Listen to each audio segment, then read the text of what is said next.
Everyone, it's Pam from Crafts by Pam, and welcome to another video tutorial on my YouTube channel and blog. Today I'm going to be featuring some products from Pajama Crafter Stamps, and we're going to focus on some foiling and ink blending that's going to create an epic birthday card for the gamers in your life. So let's go ahead and get started. To begin our card today, we're going to start off with these gamer flashcards from Pajama Crafter Stamps. These cards are foilable, so you can foil them or you can choose just to leave it black. Next, we're going to be using a top folding card base, which is measured 8.5 inches by 4.25 inches and scored at 5.5 inches on the 8.5 inch side. So I'm just going to fold that in half and use my bone folder to smooth out the crease, and then we'll be able to set that aside for later. We'll also need some Distress Oxide inks, and I chose to go with the Xbox theme colors, so usually this light bright green is what they're known for. So I have Twisted Citron, Mowed Lawn, and Rustic Wilderness. And you can do one blending tool and start off with light and go to dark, or you can do one for each, which I did. We'll also need some masking paper, and this is going to be used to mask off our controller. So we'll go ahead and take our masking paper and cut it down to size. I just needed to cover the controller part of the card. And I'm using this a little bit different than you might normally use it. Normally you might stamp on it and then cut out the image, but because this is not a stamp and it is a card, I'm going to go ahead and place that masking paper on top and use a pencil to outline the image. Once I've outlined the image, I can remove it from the card, put it back on its backing paper, and then trim it down. So when I trimmed it down pretty much on the line. I didn't leave any white space around the border. And then I can go ahead and put that right on that controller, and that's going to mask it off so that when I do my ink blending, it's going to stay white. And the idea behind this is that some Xbox controllers are white, like special edition ones, I think. And so we're going to start with our Twisted Citron in the center, so that's our brightest color. Then go in with Mowed Lawn. And right now I'm just placing down the color. I am not worrying about blending the two colors together. I just want to get the ink down for now. And then next I can go in with my Rustic Wilderness. And this one's going to be focused more on the top and the bottom.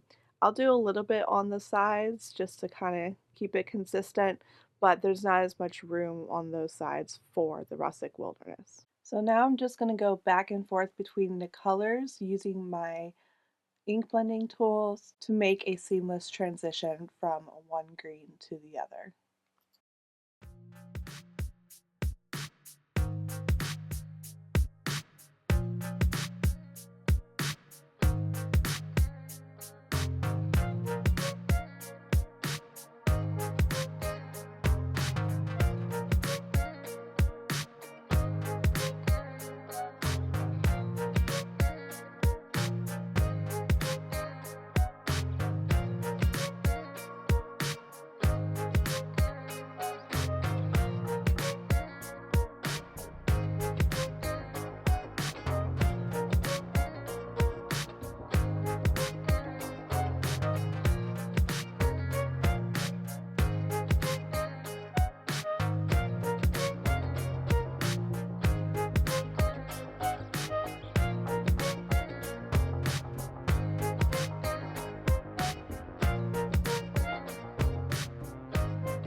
Now that our ink blending is done, we can go ahead and reveal our white controller. So if we're lucky, there's going to be no green on that controller, but I think I made out pretty okay as far as that goes. For now, there are some white spots that were missed from the mask.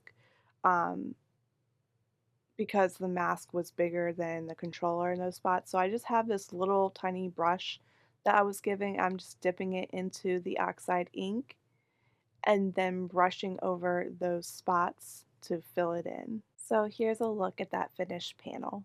Now we're going to do some foiling, and I decided I wanted to do black. I just wanted to stick with that black, green, and white theme. So we're going to go ahead and cut our foil down to the size of that card panel. And here's what I do for my sandwich. I have this little shim thing in my folder. It helps me with my foiling, it helps to really get that heat to go through that panel. So I start with my folder and then I put that shim inside. Then I put a blank folder underneath of the folder with the shim. Then I use a Swiffer cloth to dust off my card panel. I put that inside the folder with the shim. Then I take my foil, turn it upside down, and use a Swiffer cloth on the back of the foil. Put that onto my card panel, and then I use a Swiffer cloth on top of the foil and close the folder. And that kind of helps it to stick to the card so that there's no gaps or wrinkles when it goes through my foiling machine. Now, this is what works for my foiling machine. It may not work for your foiling machine. I truly believe that everyone's foiling machine is calibrated differently. So you have to figure out, do some trial and error, see what works best for your machine because I also use it at the highest temperature, which is 5. So that may not work for everybody. So this is what I do, and with doing this, I usually get really great results. So right now, I'm just cooling it off, making sure it's cooled down before I actually remove the foil.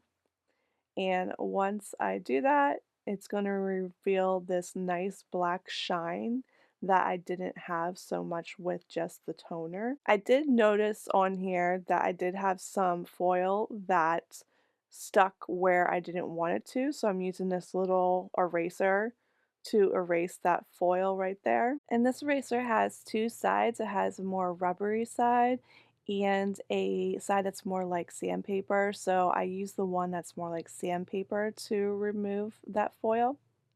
And then I also went in with some black pen to get some spots where the foil did not stick where I wanted to. So now I'm going to use this border frame just to add a little bit of oomph to my card. So I am cutting this out from some black cardstock, and I'm going to put this as a frame around the card. And here you can see all the details, the little slash marks. I think it just adds a little bit of something to make it look really nice and clean. I have this tape runner adhesive that I got, I don't know, from an expo somewhere that's actually thinner in width than my regular tape runner adhesive, so I was able to use this directly on the frame. You could use liquid glue as well, but at this moment I could not find it. I found it later, but I could not find it when I needed it. That's usually how things go, right? So I'm going ahead and putting that onto my card panel just directly. I'm not using any foam tape or anything. And then we are ready to put this onto our card base. So look at that, there's a little red mark there. We're going to cover that up so it doesn't matter. The card base is still good. So here I'm just using my larger tape runner adhesive to go ahead and stick that card panel onto my card. And then we've got this epic gamer birthday card that I'm sure any gamer in your life would love. If you like this card and this video tutorial, go ahead and give the video a thumbs up and subscribe if you'd like to see more videos like this. Thanks so much for watching. I'll catch you guys next time. Bye!